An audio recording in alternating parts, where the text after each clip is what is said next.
Well, hello there, my fellow rushers. How are you doing today? King Rex here. And today we have another hero design. And this one is for Kingdom Rush Origins. We have a hero named Svaxatherius, the Bloodsidian dragon. Yep, we're talking about Bloodsidian today, and that is quite interesting. I haven't really thought of making a hero based around the Bloodsidian, so that's very unique. Props to the guy who made it. If you're wondering, the name of the person who made it is ToniKaiserStellar618. And I know this is a little bit of a long name, but whatever. He actually sent me quite a few hero designs, but I decided to pick this one because I really like dragon designs. I don't know why. I just want to see more creativity, and I feel like this dragon is quite interesting. So as you can see, we have some lore. It's not a lot, but as I said, I'm not really. I don't require you to write down an entire 20 pages explaining yourself where this hero fits into the lore. I'm not gonna do that to you. But adding a little bit of lore always helps. So, without any further ado, let's jump into the lore of Svaxatherius and see what he is all about. Lore. Orgers, more specifically, the kind that mine Bloodsidian and allied themselves with the Nose on the island of the Howling Moors, which from now on I will call the Gno Org Bloodsidian Alliance, or GOBA for short. Alright, well, I guess. Thank you for clarifying it. Did not have much in the way of a firm opposition during their rise of power, as the elves only realized that the Goba, along with their king Bram the Beheader, was a threat to their kingdom long after it was apparent that control of rich Bloodsidian deposits would render it nigh on impossible to stop them from taking complete control of the island of the Hallowing Moors, and potentially spreading their influence beyond it into the continental mainland. Ooh, that was a pretty long sentence there. The orcs' advanced magic capabilities allowed them to easily destroy the elves' patrol that were guarding the island. They only lost after a full-scale invasion was employed by the elven army. However, the war could have gone very differently if it wasn't for the unsung hero of our story, Svaxatherius. Svaxatherius is a dragon, a very powerful one, who fought the Goba way before the elves were were aware of their technological advancements. So, sorry, I was about to say another name. Svaxatherius is a dragon with control over Bloodsidian. Some think he is the god and creator of the gemstone, but to the Goba, he was no more, no less than a hellish nightmare. He destroyed countless mining patrols of the Goba in an attempt to stop them from mining the Bloodsidian deposits and using them to gain full control of the island, which was dominated by the elves at the time. However, they were oblivious to the danger that awaited them. Okay, let's scroll down a little bit. Svaxatherius slowed down the Goba's progress tremendously. They feared him so incredibly much that in Orc mythological beliefs, he went from being a somewhat antagonistic, yet rather insignificant character that only really annoyed them from time to time, to becoming a full-on demonic deity. Although he wasn't actually a god, which some even began worshipping. Okay. This gave the elves a chance of winning the war, which they fortunately did. The reason he joined the elves on their other adventures was that weren't even relevant to it. Oh my god, I keep on stuttering. Let's try this again. The reason he joined the elves on their other adventures that weren't even related to his home turf is simple. With the threat of the Goba eliminated, he did not have much to do with his time on the island of the Howling Moors, as well as the fact that elven mages and and and oh, what is that word?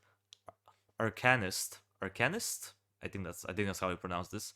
Were so fascinated by him that they demanded that he taught them more about himself, Bloodsidian, and any other knowledge he could share with them, which he had a lot of. His origins, however, are a secret to everyone, even himself, though many believe that he was created by the goddess Selene to guard the island of the Howling Moors. Note, Svaxatherius is not the giant red dragon that sits on the dragon throne on the Kingdom of Origins map. Alright, well, that's an interesting story. I like it. Short and nice.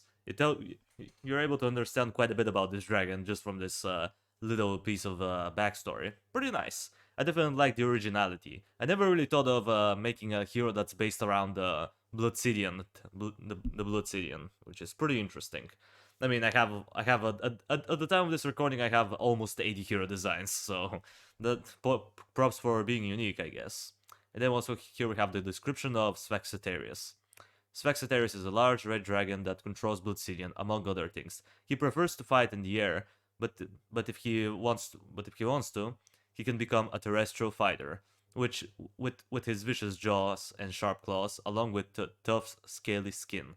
His size is average for a dragon, around 40 feet or so. Not bad, so he's a chunkster. Alright. And now here's the reference image. As you can see, he looks pretty darn majestic in my opinion. Pretty cool looking. I like it. And yeah, that's mostly the backstory and the description of the hero. Now, let's get to the interesting stuff. The statistics. And here they are, the statistics. Now, here's the order that he made them in. The first one is HP, the second one is the attack damage. His attack damage is ranged, with range of 320, and he deals true damage, which is obviously very nice. He also had the third thing is the armor, the fourth one is the attack speed, and of course the fifth one is the respawn time, or respawn rate. I prefer calling it respawn rate, but I guess respawn time is better. So yeah, he made the effort to make a chart for it, which is always appreciated. I guess he listened to my last video where I complained about it, so props to you, man. So let's see what his statistics are at level 10. So he has 810 HP. Not bad. 810 is actually pretty high. I mean, the highest HP that anyone in Kingdom of Origins has is Bruce, and he needs an ability for that. Well, this dragon, he doesn't need that at all. So that's pretty nice. Interesting. Alright, and he also has 60% armor. I know I'm skipping over the attack, but that's just to calculate his efficient HP. So 60% armor with 810 HP. That's actually quite hefty amount. We're talking about 2025 efficient HP here. That's an insane amount of efficient HP. like, I mean, yeah, he's not like as strong as some of the other heroes from other Kingdom Hearts games. Like Gerald, for example, he's definitely tankier. But still, 810 HP with 60% armor is quite a lot, especially for a dragon. Like, he's definitely the tankiest. He would definitely be the tankiest dragon-related hero if he was ever invented into Kingdom Hearts Origins. Now, as far as his attack goes, it's between 36 to 48, which, to be honest, is a little bit small, you know, it's definitely a small number. On average, he's gonna do 42 damage. That's if he had 1 second attack rate, which he doesn't. His attack rate is 0.75 seconds. And 0.5 seconds is definitely an interesting number. Like, I haven't seen many heroes that have such a specific attack number, so that's interesting. So on average, if we do the quick calculations, his damage on average is going to be 56 true damage per second. Which is not bad. I think that's higher than Phoenix, which is okay. And yeah, I know what you're thinking, but dude, Phoenix has 41 to 61 attack damage, so how can he be doing more damage per second? Well, it's because Phoenix attacks every 1.5 seconds, or was it 1.8 seconds? I don't remember at this point. It was somewhere around there. But still, I suppose he deals a nice amount of consistent true damage, and he's also very durable. And 30 seconds respawn rate, which is fine by me. And now, heroes have a note. Svaxatherius' speed is roughly equal to that of Rex. So he's a big chunkster, but he also moves pretty fast. Alright, nice. Now let's get to his abilities. Starting off with the passive one. Crystallizing Breath. Svaxatherius uses his Bloodsidian powers to freeze enemies that he uses his regular attacks on. The duration is 1.5 seconds. It doesn't work on bosses or mini-bosses, mini-bosses, or rolling banner snatches. Crystallizing an enemy that already has the effect resets the duration. Additionally, enemies that have been crystallized will have halved attack speed for 5 seconds. I assume he just forgot to add seconds because for 5 I mean, it has to be 5 seconds. For other attacks, which with the, with different effects with different effect duration, the attack speed debuff will always work for roughly crystallization time 3.3333 seconds. Well, that's very specific.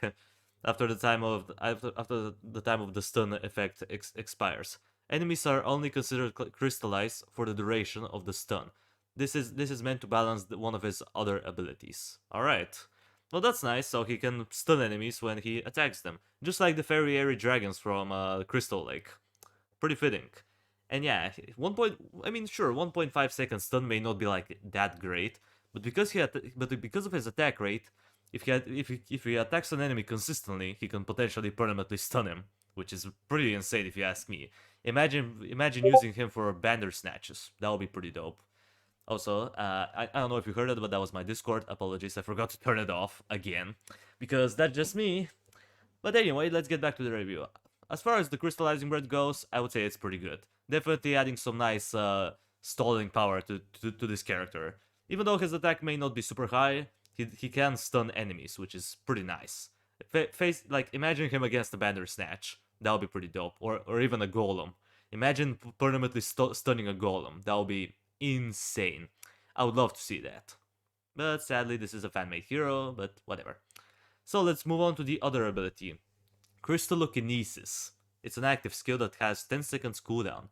It launches 5 shards of Bloodsidian at enemies from his tail, each one dealing half his regular attack damage, or in this case 18 to 24 true damage. Each shard has a very small AoE, so one shard can hit multiple enemies, and one enemy can be hit by multiple shards. The shards fly in a circular-ish pattern, so enemies in the middle of the swarm will take the most damage, similar to Boneheart's Spine Rain. These inflict crystallization, but only for half the duration of his normal attack, which is 0.5 seconds stun, and 2.5 seconds half attack speed. And the effect duration does not stack, so it doesn't stack with his basic attack.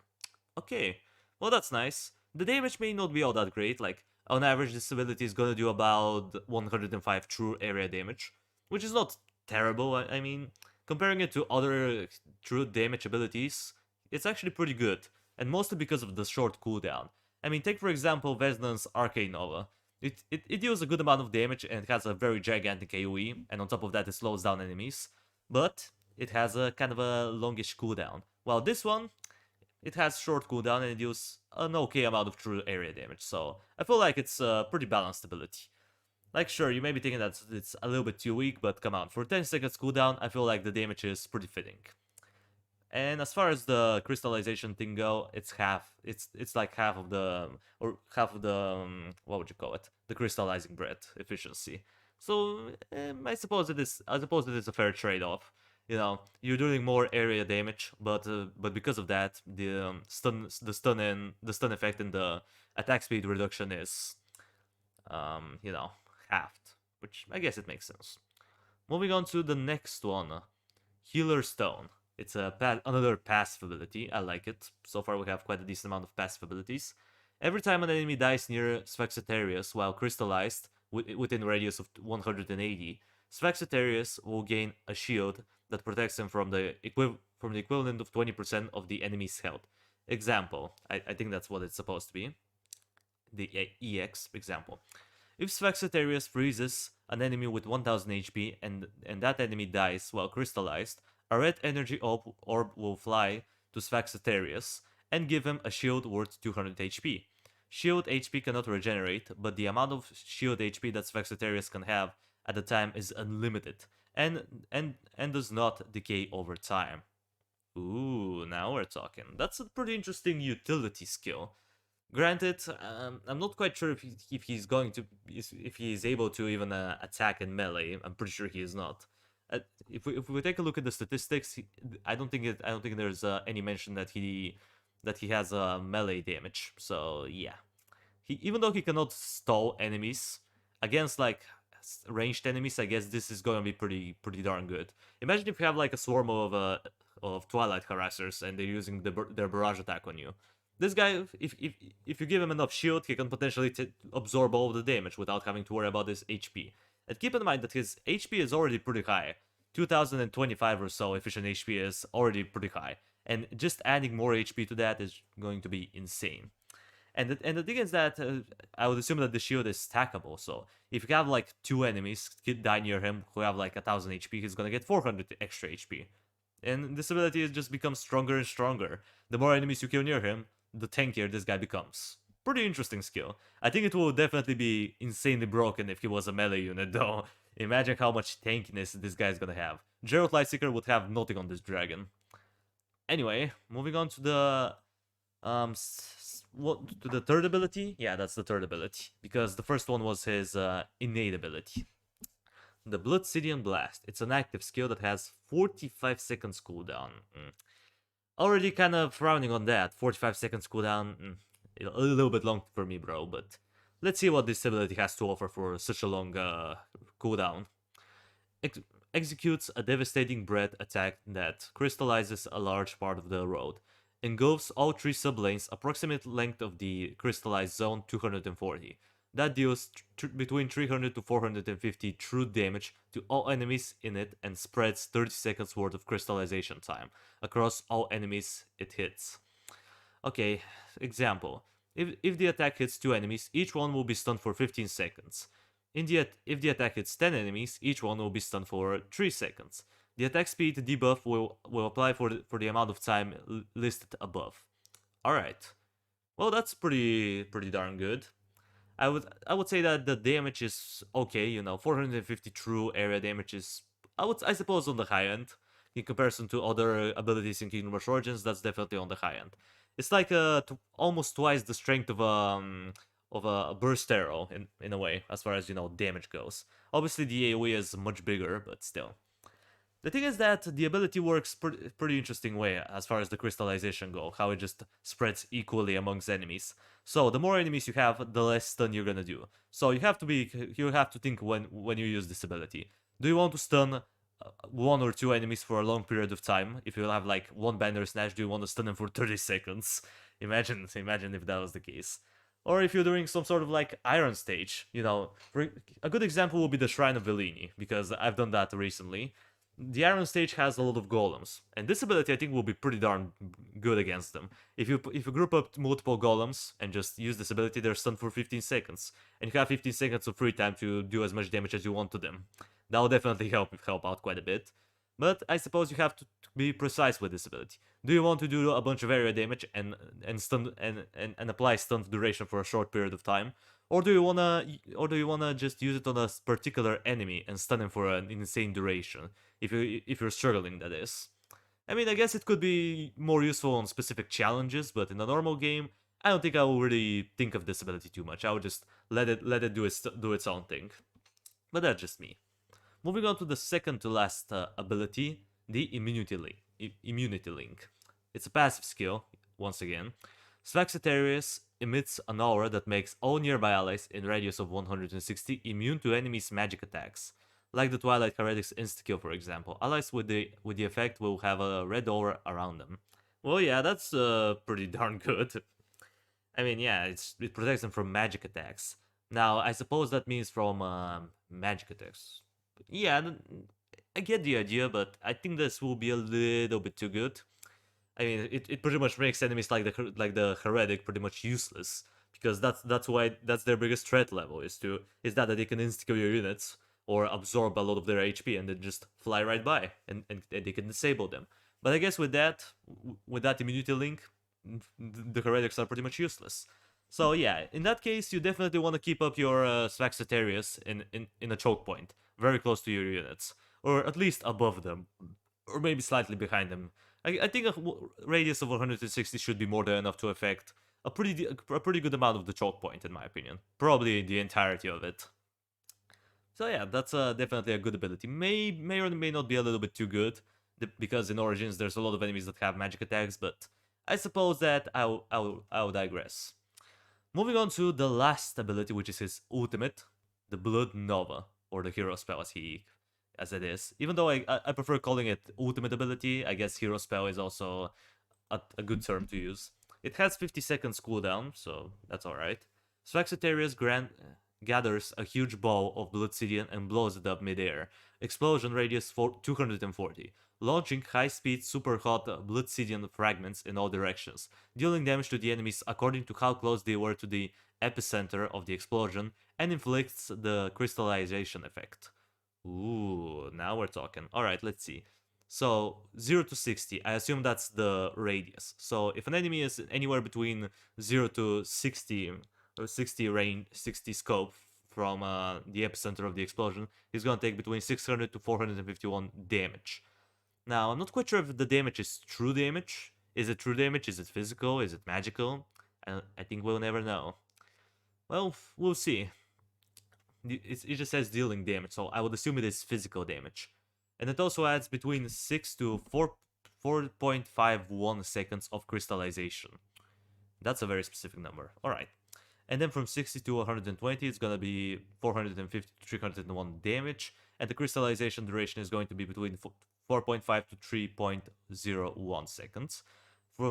If an enemy gets caught in the range of 120 to 180, he's gonna take between 300 to 151 damage, and the crystallization duration is going to be between 3 to 1.51 seconds. And if it gets around the edge of the radius, like 180 to 240, he's gonna take between 150 to 0 damage, and the crystallization duration could be between 0.5 seconds to 0 seconds. All numbers are rounded up.